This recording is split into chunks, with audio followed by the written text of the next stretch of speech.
আজ কোনো আয়োজন নেই। এই রান্নাটা ঠিক যেমনটা আমরা প্রতিদিন করি। একদম সাধারণ পালং শাক ভাজি।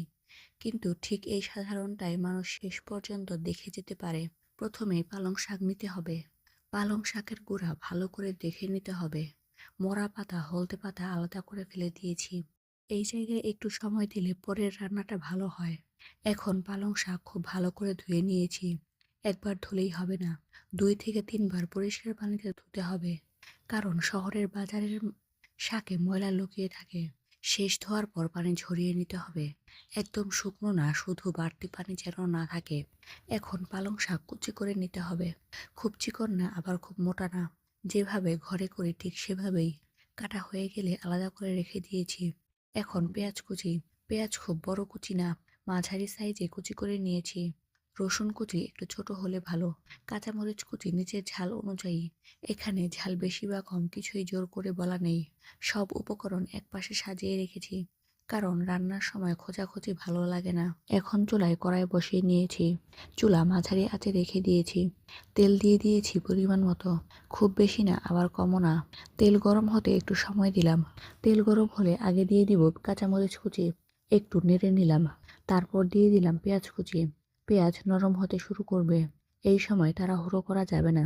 এখন রসুন কুচি দিয়ে দিলাম। রসুন দেওয়ার পর নেড়েচেড়ে দিলাম। খেয়াল রাখতে হবে যেন পুড়ে না যায়। হালকা গন্ধ বের হলে বোঝা যাবে ঠিক আছে।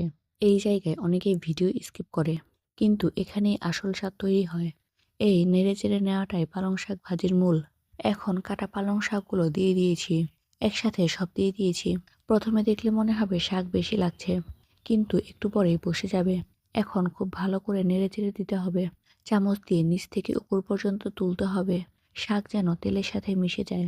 এই সময়ে কোনো ঢাকনা দেওয়া যাবে না। এখন দিতে হবে পরিমাণ মতো লবণ। লবণ দেওয়ার পর আবারও ভালো করে নেড়েচেড়ে দিলাম।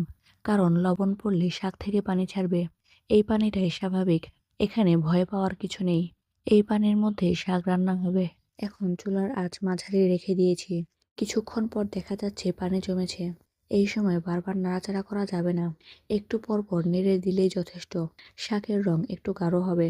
পেঁয়াজ কুচি আর রসুনের সাথে মিশে যাবে। কাঁচা গন্ধ চলে যাবে। পানি শুকানো পর্যন্ত রান্না করে নিয়েছি। এখানে কোনো শর্টকাট নেই। এখানে কোনো ঢাকনা দিব না, কারণ পানি শুকাতে হবে। এই সময় রাঁধুনিরা সাধারণত বলে, এই জায়গায় ধৈর্য দরকার। ঠিক সেটাই। পানি ধীরে ধীরে কমবে। শাক কড়াইয়ের গায়ে লেগে থাকবে না। এই সময়টাতেই একবার ভালো করে নেড়ে দিতে হবে।